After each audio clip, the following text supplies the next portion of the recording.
The security footage would later show it all, how close they had come to disaster, how thin the line between safety and tragedy. But in that moment, as Emma Chen clutched her daughter's hand in the crowded terminal, she had no idea she was being watched by two very different men, one who would become her salvation, and one who had marked her as his prey.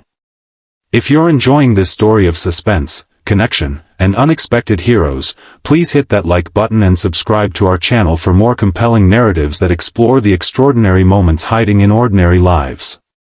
The snowstorm had descended upon Denver International Airport with unexpected ferocity, transforming the usually efficient transportation hub into a chaotic refugee camp of stranded travelers. Outside, the world had disappeared behind a curtain of white, and inside, frustration simmered beneath forced politeness as flights were cancelled one after another.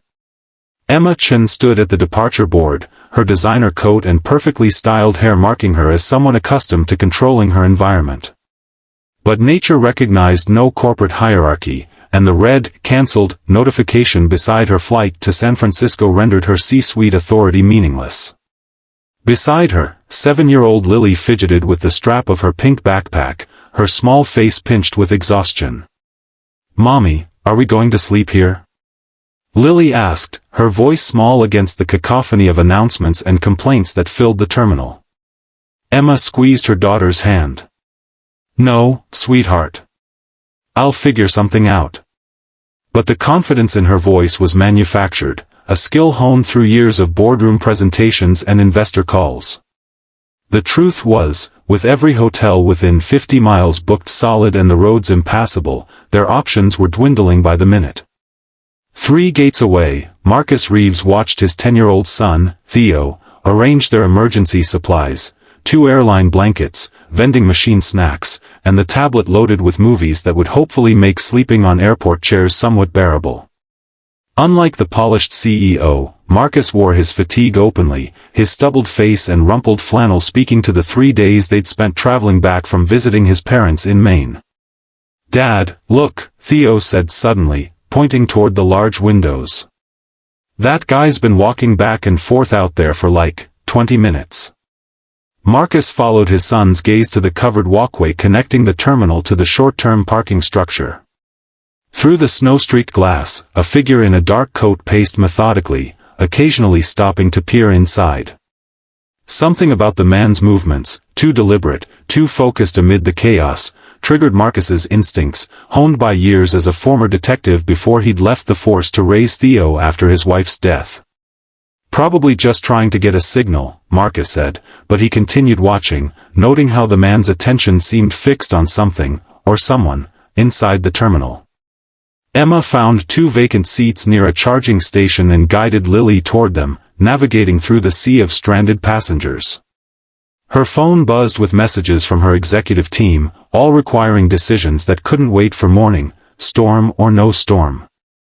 The acquisition deal she'd spent months orchestrating was in its final stages, with competitors circling like sharks scenting blood in the water. "Just 15 minutes of work, then we'll find some dinner," she promised Lily, who nodded with the resigned understanding of a child accustomed to sharing her mother with the demands of a multinational corporation. As Emma responded to emails, she remained unaware of the man who had entered from the walkway and now stood casually by a newsstand, his attention fixed on the diamond tennis bracelet that glinted on her wrist, a recent gift to herself after closing a particularly difficult merger.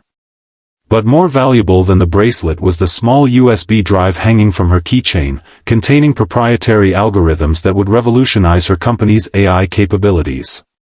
Marcus, however, noticed. He observed the man's focused attention, the way he tracked Emma's movements while pretending to browse magazines. Having spent years reading the subtle tells of criminal intent, Marcus recognized the predatory assessment taking place. "Hey buddy, want to go on a little adventure?" Marcus asked Theo, who looked up from his game with interest. "I need to check something out." As night deepened and the storm showed no signs of abating, the airport staff distributed cots to families with young children. Emma secured one for Lily, tucking her daughter in with the stuffed rabbit that had been her constant companion since infancy. "Will you lie down too, Mommy?" Lily asked, her eyelids heavy. "Soon," Emma promised, though she knew sleep would elude her until she finished reviewing the contract amendments her legal team had sent over. Across the terminal, Marcus had positioned himself and Theo where he could maintain visual contact with both Emma and the suspicious man, who had now been joined by a second individual. Their occasional glances toward the CEO and her daughter, coupled with their whispered conversations, only heightened Marcus's concern. "Dad, are we spying?" Theo whispered, equal parts excited and confused. "We're being observant," Marcus corrected gently. "Remember how I taught you that sometimes people show what they're thinking without saying anything?" Theo nodded solemnly. "Body language." "Exactly. And those guys over there? Their bodies are saying they're up to no good." Shortly after midnight, with most passengers settled into uncomfortable sleep, Emma finally closed her laptop. The terminal had grown quieter, the storm's howl more pronounced against the large windows. She stretched, feeling the tension in her shoulders from hours hunched over spreadsheets and legal documents. As she stood to check on Lily, a man approached, the same one Marcus had been watching. "Excuse me," he said, his smile practiced and warm. "I couldn't help noticing you've been working all evening. Rough day?" Emma offered a polite but distant smile. "Just busy. The storm complicated things. I'm headed to the food court, apparently they've kept one place open for us stranded folks. Could I bring you something back? You must be hungry." The offer seemed innocent enough, but something in his overly familiar tone made Emma hesitate. Before she could respond, another voice interrupted. "Sorry to butt in," Marcus said, appearing beside them with Theo in tow. "But they're actually closing the food court now. Airport staff just announced it." The man's expression flickered with annoyance before settling back into affability. "Ah, that's too bad. Another time, perhaps." He nodded at Emma and walked away, rejoining his companion near the restrooms. "Thank you," Emma said, though she wasn't entirely sure what she was thanking him for. "I'm Emma, and my daughter Lily is over there." "Marcus. This is my son, Theo." He hesitated, then added, "I don't mean to alarm you, but I think you should be careful around that guy. He and his friend have been watching you for hours." Emma's professional mask slipped, revealing momentary vulnerability. "Watching me? Why would anyone?" "I'm not sure," Marcus admitted. "But I used to be a detective, and something doesn't feel right. Would you mind if we moved our things closer to you and Lily? Just as a precaution." By 2 a.m., the terminal had settled into the eerie quiet that comes with collective exhaustion. Emma had reluctantly accepted Marcus's suggestion to take turns sleeping, with one adult remaining awake to watch over the children. As she sat guard during her shift, she found herself studying Marcus's face in repose, the worry lines around his eyes, the slight curl of his mouth that suggested he smiled often with his son. There was something comforting about his presence, a steadiness she rarely encountered in her world of aggressive ambition and strategic alliances. In the corporate arena, every interaction was a chess move. Here, in the liminal space created by the storm, Marcus's straightforward concern felt like solid ground. Her contemplation was interrupted by movement, the two men from earlier, walking purposefully toward the restrooms near where Lily slept. One carried a small bag that hadn't been visible before. Emma's heart rate accelerated as she watched them pause, glance around, and then change direction, heading toward the emergency exit stairwell instead. She gently shook Marcus awake. "They're on the move," she whispered. "And they're acting strange." Marcus was instantly alert, years of training overriding the disorientation of interrupted sleep. "Stay with the kids," he instructed, rising to follow the men at a discreet distance. What Marcus discovered in the stairwell confirmed his suspicions. Hidden from security cameras, the men were discussing their plan, to follow Emma and Lily to the hotel where airport staff had announced some passengers would be relocated once shuttle service became possible in the morning. "The bracelet's just a bonus," one man said. "It's the USB drive we need. Our client says it's worth millions to the right competitor." And if she resists, the second man asked. The storm's perfect cover. People go missing in weather like this all the time. Marcus retreated silently, his mind racing. He needed evidence, something concrete to take to airport security. The men's conversation suggested they had inside information about Emma's movements and the value of what she carried, which meant this wasn't an opportunistic crime but a planned operation. When Marcus returned, Emma could read the confirmation of danger in his expression. Corporate espionage, he explained quietly, after ensuring the children were still asleep. They're after some data you're carrying, and they know who you are. Emma's hand went instinctively to the USB drive on her keychain. The Prometheus algorithm, she whispered. It's revolutionary AI technology we've been developing.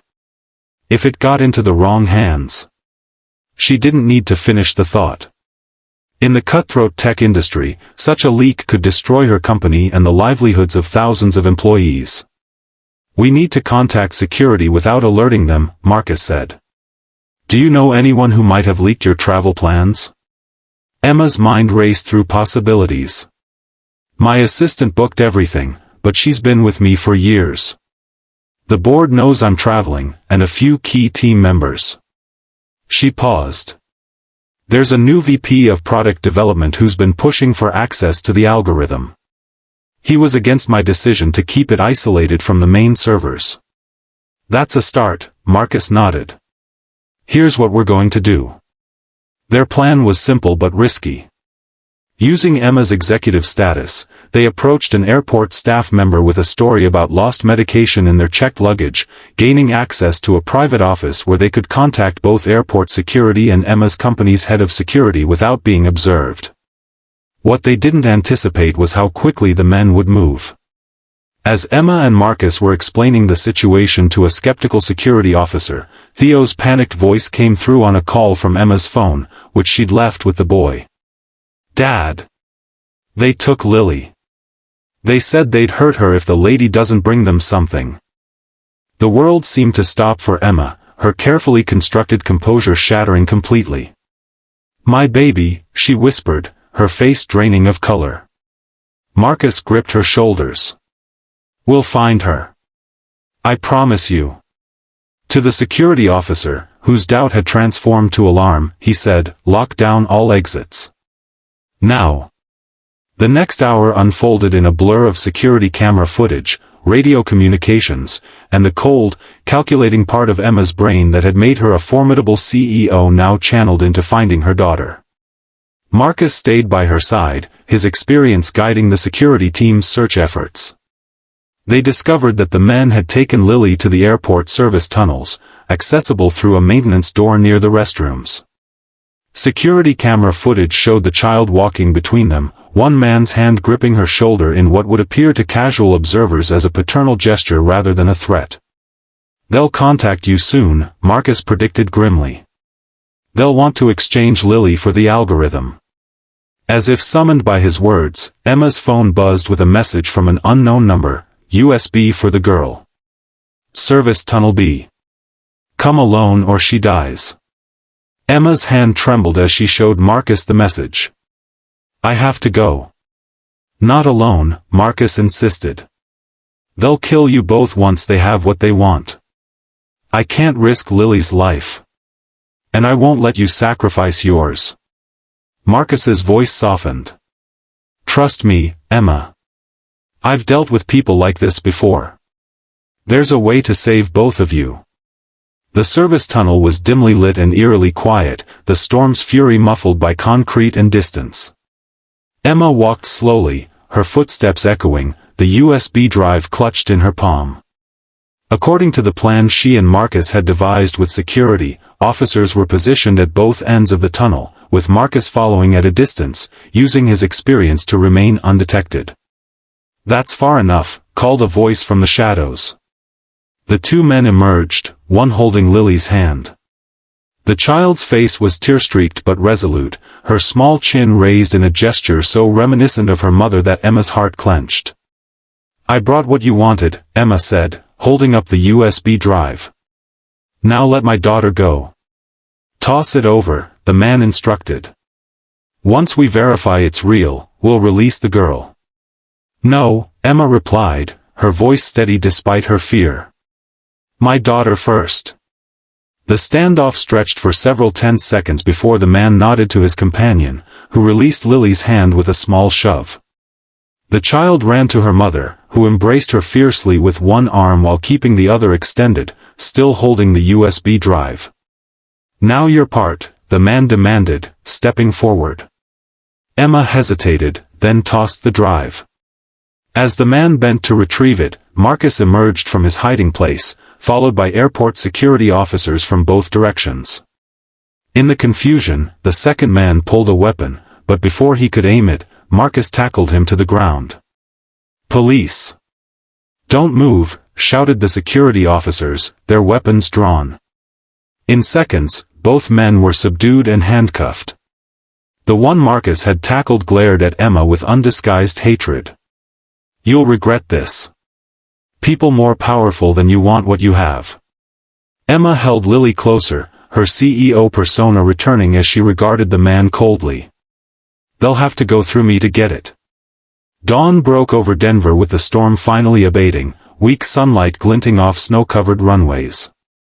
In a private airport lounge, Emma sat with Lily curled against her side, both wrapped in blankets and sipping hot chocolate provided by grateful airport staff. Across from them, Marcus and Theo were engaged in animated conversation with the FBI agents who had arrived to take custody of the would-be thieves. The investigation had already revealed connections to a rival tech company and the involvement of Emma's new VP, confirming her suspicions. Your dad is really brave, Lily said to Theo, her earlier trauma giving way to admiration for their unexpected protectors. He used to catch bad guys all the time, Theo replied proudly. But now he just designs security systems for companies. Emma caught Marcus's eye over the children's heads. Thank you isn't enough, she said softly. If you hadn't noticed them watching us. Marcus shook his head. Actually, it was Theo who spotted them first. He's got good instincts. Like his father, Emma smiled. When we finally get to San Francisco, I think my company could use a security consultation from someone with your expertise. Is that a job offer, Ms. Chen? It's a start, she replied. And please, call me Emma. As flights resumed and passengers began reclaiming their interrupted journeys, Emma found herself reluctant to say goodbye to the man and boy who had become so unexpectedly important. In the artificial world of corporate power, genuine connections were rare, connections based not on what someone could do for you, but on the simple human instinct to protect others. We're on the same flight, Marcus mentioned as they gathered their belongings. If you don't mind the company. Lily and Theo, already inseparable after their shared adventure, cheered at this news. Emma felt something unfamiliar bloom in her chest, not the satisfaction of a successful negotiation or a quarterly target exceeded, but something warmer and more fundamental. In the midst of danger, she had discovered a truth about herself, that beneath the CEO was a mother who would sacrifice everything for her child, and a woman capable of trusting a stranger when instinct told her he was worthy of that trust. I think we'd like that very much, she said, taking Lily's hand in one of hers and, after a moment's hesitation, offering the other to Marcus. Outside, the snow continued to fall, but gently now, no longer a barrier, but a clean page on which new possibilities could be written. As their plane finally lifted off, rising above the storm clouds into clear blue sky, Emma looked at the sleeping children and the man beside her who had risked himself for strangers. The algorithm secured in her company's vault would change the future of technology, but the connections formed in that airport during one long, dangerous night had already changed her. Some discoveries, she realized, were worth more than algorithms. Some security couldn't be programmed or purchased. And sometimes, the most valuable insights came not in boardrooms but in moments of crisis, when the facades fell away and revealed the truth of who we are and what matters most. If this story of unexpected connection and courage in the face of danger touche